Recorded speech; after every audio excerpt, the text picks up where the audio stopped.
अपने YouTube channel पर, जैसा कि आप लोग सभी जानते हैं कि अभी लुसेंट 2025 के विविध मैं वो सीरीज चला रहा हूं, जिसका प्लेलिस्ट आपका मेरे YouTube चैनल के प्लेलिस्ट में मिल जाएगा। टॉपिक 1 से लेकर 18 तक मैंने कवर करवा दिया है और आज टॉपिक 19 पढ़ेंगे और 20 की टॉपिक जो है वो थोड़ी सी ज़्यादा बड़ी है, जिसका मैं पार्ट वाइज कर दिया हूँ। तो जुड़े रहिएगा मेरे साथ, मैं इसी तरह इस सारे विविध के टॉपिक को मैं ख़त्म करूँगा। तो चलिए शुरू करते हैं। टॉपिक नंबर 19 है विभिन्न देशों की संसद। यहाँ से 1 नंबर आने की संभावना तो बिल्कुल ही बनी रहती है, तो इसको अच्छे से आप सब याद कर लीजिए। पहला है कि भारत के संसद का क्या नाम है, तो भारत के संसद का नाम संसद ही है, जिसको हम संसद ही बोलते हैं। दूसरा है रूस के संसद का नाम है ड्यूमा। तीसरा स्पेन का है कॉटेक्स। आगे देखते हैं 4 नंबर है ब्रिटेन के संसद का नाम है पार्लियामेंट। 5 जर्मनी का है वुडस्टेक। क्या नाम है? वुडस्टेक। 6 मंगोलिया का है खुर्रल। 7 है ईरान का है मजलिस। आगे देखते हैं 8 नंबर। 8 है ताइवान का है युआन संसद का नाम। 9 इजराइल के संसद का नाम है नेसेट। 10 है जापान के संसद का नाम है डायट।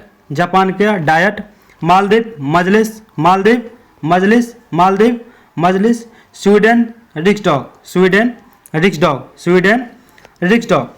नॉर्वे का स्टॉटिंग। भूटान का तोसोंग्रू। 15 है पोलैंड का है सोजिम। आगे देखते हैं 16 का है पाकिस्तान। तो पाकिस्तान के संसद का नाम है नेशनल असेंबली। नेपाल का राष्ट्रीय पंचायत और मिस्र का पीपुल्स असेंबली। नेपाल का राष्ट्रीय पंचायत। आगे देखते हैं 19 चीन के संसद का नाम है नेशनल पीपुल्स कांग्रेस चीन के संसद का नाम है। 20 फ्रांस का है नेशनल असेंबली। 21 बांग्लादेश का जातीय संसद। 22 आयरलैंड का डेल आयरन। मलेशिया का दीवान निगारा। अफगानिस्तान का सोरा। 25 का स्विट्जरलैंड है स्विट्जरलैंड का फेडरल असेंबली। तुर्की का ग्रेट नेशनल असेंबली। ऑस्ट्रेलिया का parliament. USA Congress. Denmark Folketing. Canada का पार्लियामेंट, कनाडा का संसद का नाम है पार्लियामेंट। तो ये 30 संसद का नाम दिए हुए हैं, इसमें से एक ना एक एग्जाम में आते रहते हैं, तो इसको आप अच्छी तरह से याद कर लीजिएगा। टॉपिक नंबर 20 का आज पार्ट 1 पढ़ेंगे। क्योंकि ये थोड़ा सा बड़ा टॉपिक है, जिसका पार्ट 1 पार्ट 2 इसी तरह से डिवाइड किया हुआ है, लेकिन मैं पूरा पढ़ा दूंगा। तो चलिए शुरू करते हैं। टॉपिक नंबर 20 संयुक्त राष्ट्र संघ। तो संयुक्त राष्ट्र अथवा यूनाइटेड नेशन का नाम अमेरिका के तत्कालीन राष्ट्रपति फ्रैंकलिन डी रूजवेल्ट द्वारा प्रदान किया गया। संयुक्त राष्ट्र अथवा यूनाइटेड नेशन का नाम अमेरिका के तत्कालिक राष्ट्रपति फ्रैंकलिन डी रूजवेल्ट द्वारा प्रदान किया गया। संयुक्त राष्ट्र की रूपरेखा का निर्माण करने के लिए बड़े राष्ट्रों के प्रतिनिधियों का सम्मेलन 21 अगस्त 1944 ईस्वी को वाशिंगटन के डावंटन ऑक्स भवन में आयोजित किया गया, जो कि 7 अक्टूबर 1944 ईस्वी तक चला था। आगे है तत्कालिक सोवियत रूस के क्रीमिया प्रदेश के याल्टा नगर में 4 फरवरी 1944 को ब्रिटिश प्रधानमंत्री विंस्टन चर्चिल जो थे, सोवियत राष्ट्रपति स्टालिन तथा अमेरिकी राष्ट्रपति रूजवेल्ट का एक शिखर सम्मेलन हुआ, जिसमें सुरक्षा परिषद में मतदान प्रणाली पर निर्णय लिया गया था। आगे है कि संयुक्त राष्ट्र संघ की स्थापना 24 अक्टूबर 1945 VVI पॉइंट है ये ईस्वी को हुई थी। संयुक्त राष्ट्र संघ के संस्थापक सदस्य देशों के संख्या 51 थी। ये भी इंपॉर्टेंट है कि संयुक्त राष्ट्र संघ के संस्थापक सदस्यों की संख्या जो है वो 51 थी। 26 जून 1945 ईस्वी को अधिकार अधिकार पत्र पर तो केवल 50 राष्ट्रों के प्रतिनिधियों ने हस्ताक्षर किया था। यह भी पूछे जाते हैं कितने अधिकार पत्र, कितने सदस्यों ने हस्ताक्षर किया था अधिकार पत्र पे, तो 50 राष्ट्रों के प्रतिनिधि। बाद में इस पर हस्ताक्षर कर पोलैंड 51वां संस्थापक सदस्य बना था। यह भी पॉइंट अच्छा है कि 51वां संस्थापक सदस्य जो है यूएनओ का कौन बना था, तो पोलैंड बना था। वर्तमान में संयुक्त राष्ट्र संघ के सदस्य देशों की संख्या 193 है। ये भी आप याद करिएगा कि इसमें टोटल सदस्यों की संख्या जो है 193 है और 193वां देश जो है दक्षिण सूडान है। इंपॉर्टेंट पॉइंट है, नोट दिया हुआ है कि रामास्वामी मुदालियर ने भारतीय प्रतिनिधि मंडल का नेतृत्व किया था तथा संस्थापक सदस्य के रूप में भारत की ओर से संयुक्त राष्ट्र चार्टर पर हस्ताक्षर किया था। संयुक्त राष्ट्र संघ का मुख्यालय न्यूयॉर्क में है। कहाँ पे है? न्यूयॉर्क शहर में स्थित है। इसका भवन 17 एकड़ जमीन पर 39 मंजिल का है जो मैनहट्टन द्वीप में बना है। जो कि कहाँ, कौन से द्वीप में बना है? मैनहट्टन द्वीप में बना है। यह 17 एकड़ भूमि जॉन डी रॉकफेलर ने दान में दी थी। यह 17 एकड़ भूमि है जॉन डी रॉकफेलर ने दान में दी थी। इसी में इसका सचिवालय भी है। संघ का मुख्य कार्यालय 1952 ईस्वी में बनकर तैयार हुआ था। संघ का मुख्य कार्यालय जो है 1952 ईस्वी में बनकर तैयार हुआ था। यहाँ इसकी महासभा की प्रथम बैठक अक्टूबर 1952 ईस्वी में आयोजित की गई थी। यहाँ जो है इसकी महासभा की प्रथम बैठक जो है 1952 ईस्वी में आयोजित की गई। संयुक्त राष्ट्र संघ का ध्वज, संयुक्त राष्ट्र संघ के ध्वज की पृष्ठभूमि हल्की नीली है और उस पर श्वेत रंग से राष्ट्र संघ का प्रतीक बना है। यह प्रतीक है 2 जैतून की वक्राकार शाखाएं जो ऊपर से खुली है और उनके बीच विश्व का मानचित्र बना है। संयुक्त राष्ट्र संघ की भाषा, ये अच्छा पॉइंट है, इसको याद करिएगा कि कार्य करने वाली भाषा 2 है, अंग्रेजी और फ्रेंच। यानी यूएनओ में कौन सी भाषा प्रयोग की जाती है? या तो अंग्रेजी या नहीं तो फ्रेंच भाषा का यूज किया जाता है। अन्य भाषाएं भी हैं जिन्हें राष्ट्र संघ की मान्यता प्राप्त है, जैसे कि चीनी, रशियन, अरबी तथा स्पेनिश।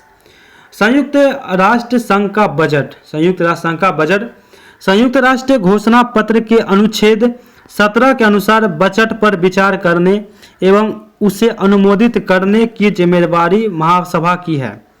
यानी संयुक्त राष्ट्र संघ का बजट कहता है कि संयुक्त राष्ट्र घोषणा पत्र के अनुच्छेद 17 के अनुसार बजट पर विचार करने एवं उसे अनुमोदित करने की जिम्मेदारी महासभा की है। इसका नियमित बजट महासभा द्वारा हर दूसरे वर्ष अनुमोदित किया जाता है। बजट महासचिव द्वारा पेश किया जाता है। बजट महासचिव द्वारा पेश किया जाता है। अच्छा पॉइंट है कि बजट किसके द्वारा पेश किया जाता है? तो ये महासचिव के द्वारा पेश किया जाता है।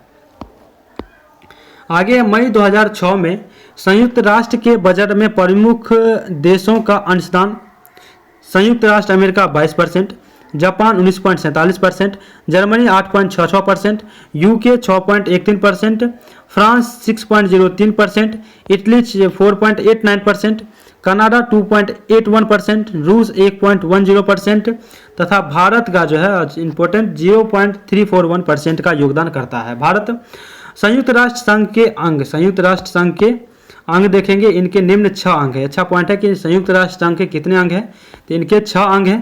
पहला महासभा जनरल असेंबली, दूसरा सुरक्षा परिषद, दूसरा कौन है? सुरक्षा परिषद। तीसरा आर्थिक व सामाजिक परिषद, चौथा प्रन्यास परिषद, पांचवा अंतर्राष्ट्रीय न्यायालय इंटरनेशनल कोर्ट ऑफ जस्टिस, छठा सचिवालय। नोट, नीदरलैंड में हेग स्थित अंतर्राष्ट्रीय न्यायालय के अतिरिक्त सभी अंग संयुक्त राष्ट्र संघ के न्यूयॉर्क स्थित मुख्यालय में है। यानी नोट करता है कि नीदरलैंड में हेग स्थित अंतर्राष्ट्रीय न्यायालय के अतिरिक्त सभी अंग संयुक्त राष्ट्र के न्यूयॉर्क स्थित मुख्यालय में है। तो पहला हम पढ़ते हैं, अभी जो 6 अंग है, तो पहला महासभा के बारे में पढ़ते हैं कि इसमें सभी सदस्य देश के प्रतिनिधि सम्मिलित होते हैं, इसीलिए इसे विश्व का लघु संसद भी कहा जाता है। तो विश्व का लघु संसद किसे कहा जाता है? तो महासभा कहा जाता है। प्रत्येक देश इसमें 5 प्रतिनिधि भेज सकता है, परंतु उसका वोट सिर्फ एक ही होता है। महत्वपूर्ण प्रश्नों जैसे शांति एवं सुरक्षा से जुड़े मुद्दे, नए सदस्यों को प्रवेश और बजट निर्माण बजट निर्णय के लिए 2/3 बहुमत की जरूरत होती है। यानी महत्वपूर्ण प्रश्नों है कि जैसे शांति एवं सुरक्षा से जुड़े मुद्दे जो होते हैं, नए सदस्यों को प्रवेश एवं बजट निर्णय के लिए 2/3 बहुमत की जरूरत इसमें होती है। महासभा का नियमित सत्र हर साल सितंबर माह से तीसरे मंगलवार से शुरू होता है। यानी महासभा का नियमित सत्र है जो हर साल सितंबर माह के तीसरे मंगलवार से शुरू होता है तथा दिसंबर के मध्य तक चलता ही रहता है। प्रत्येक नियमित सत्र की शुरुआत पर महासभा नए अध्यक्ष, 21 उपाध्यक्ष और महासभा की 7 मुख्य समिति के अध्यक्ष का चुनाव करती है। नियमित सत्र के अलावा महासभा की सुरक्षा परिषद के आग्रह पर विशेष सत्र आयोजित किया जा सकते हैं। सुरक्षा परिषद की संस्तुति पर अंतर्राष्ट्रीय न्यायालय के न्यायाधीश, नए देशों को सदस्यता, महासचिव की नियुक्ति, राष्ट्र संघ का बजट पारित करना आदि महासभा के कार्य हैं। यानी सुरक्षा परिषद की संस्तुति पर अंतर्राष्ट्रीय न्यायालय के न्यायाधीश, नए देशों को सदस्यता, महासचिव की नियुक्ति, राष्ट्र संघ का बजट पारित करना आदि ये सब की जो है महासभा के कार्य है। इसको भी अच्छे से समझ लीजिएगा। नए देश की सदस्यता, महासचिव की नियुक्ति, राष्ट्र संघ की बजट पारित करना आदि महासभा कार्य ये तो पढ़ चुके हैं। दूसरा है हमारा सुरक्षा परिषद। दूसरा है सुरक्षा परिषद, इसको देखते हैं। दूसरा जो है 6 अंग में से दूसरा सुरक्षा परिषद है। यह संयुक्त राष्ट्र संघ का मुख्य अंग है और एक प्रकार से कार्यपालिका है। यह एक प्रकार का कार्यपालिका है और लघु संसद जो है वो है महासभा। संयुक्त राष्ट्र घोषणा पत्र के अनुसार अंतर्राष्ट्रीय शांति और सुरक्षा को बनाए रखना सुरक्षा परिषद की मुख्य जिम्मेवारी है। इसी कारणवश एक मुहावरे के रूप में इसे दुनिया का पुलिसमैन भी कहा जाता है। दुनिया का पुलिसमैन किसे कहा जाता है? तो सुरक्षा परिषद को कहा जाता है। इसमें 15 सदस्य होते हैं, टोटल 15 सदस्य, जिनमें 5 अस्थायी सदस्य और 10 जो है अस्थायी सदस्य होते हैं। 5 अस्थायी सदस्य देखते हैं। सुरक्षा परिषद के 5 अस्थायी सदस्य ये पूछे जाते हैं, आपको कथन में दे देगा कि इनमें से कौन कौन 5 सदस्य अस्थायी सदस्य हैं। तो अमेरिका, रूस, ब्रिटेन, फ्रांस और चीन। एक बार फिर सुनिएगा, 5 अस्थायी सदस्य जो हैं अमेरिका, रूस, ब्रिटेन, फ्रांस और चीन। अमेरिका, रूस, ब्रिटेन, फ्रांस, चीन, ये सब अस्थायी सदस्य हैं। और अस्थायी सदस्यों का निर्वाचन महासभा अपने 2/3 बहुमत से 2 वर्षों के लिए करती है। सुरक्षा परिषद के प्रत्येक सदस्य एक वोट होता है। प्रक्रिया संबंधी मामलों में निर्णय के लिए 15 में से 9 सदस्यों द्वारा सकारात्मक मतदान आवश्यक होता है, जिसमें 5 अस्थायी सदस्य देशों का सकारात्मक मत आवश्यक होता है। मतलब 5 अस्थायी सदस्य का मत जो सकारात्मक मत आवश्यक होगा। सभी अस्थायी सदस्यों की सहमति को महाशक्ति मतैक्य कहते हैं। नोट है, 1965 में सुरक्षा परिषद की सदस्य संख्या को 11 से बढ़ाकर 15 किया गया और सभी महत्वपूर्ण विषय पर निर्णय के लिए आवश्यक सहमति के मतों की संख्या 7 से बढ़ाकर 9 कर दिया गया था, जिसमें 5 अस्थायी सदस्यों की सहमति वाला मत भी शामिल है। 5 अस्थायी सदस्य देशों की सहमति को महान शक्ति की आम सहमति और वीटो निषेधाधिकार शक्ति के रूप में जाना जाता है। यदि कोई अस्थायी सदस्य किसी निर्णय से सहमत नहीं है तो वह नकारात्मक मतदान करके अपने वीटो का अधिकार का उपयोग कर सकता है। इस दशा में 15 में 14 सदस्य देशों के समर्थन बावजूद प्रस्ताव स्वीकृत नहीं होता है। तो ये पीस का पार्ट 1 खत्म होता है। और आप हमें बताइए कि जो भारत जो है, यानी हमारा देश भारत जो है, वो यूएनओ का अस्थायी अध्यक्ष है या अस्थायी अध्यक्ष, ये आप हमें कमेंट में बताइएगा। तो इसी तरह से जुड़े रहिएगा मेरे साथ। और इसका और भी जो है 20 का बचा हुआ है, ये पार्ट बाय पार्ट में कवर कराऊंगा और आगे भी जितने सारे विविध के टॉपिक है वो सारे मैं कवर करवाऊंगा। एसपीडी करंट अफेयर 2025 का ऑनलाइनर जल्द ही मैं लाऊंगा, तो जुड़े रहिएगा मेरे साथ। धन्यवाद।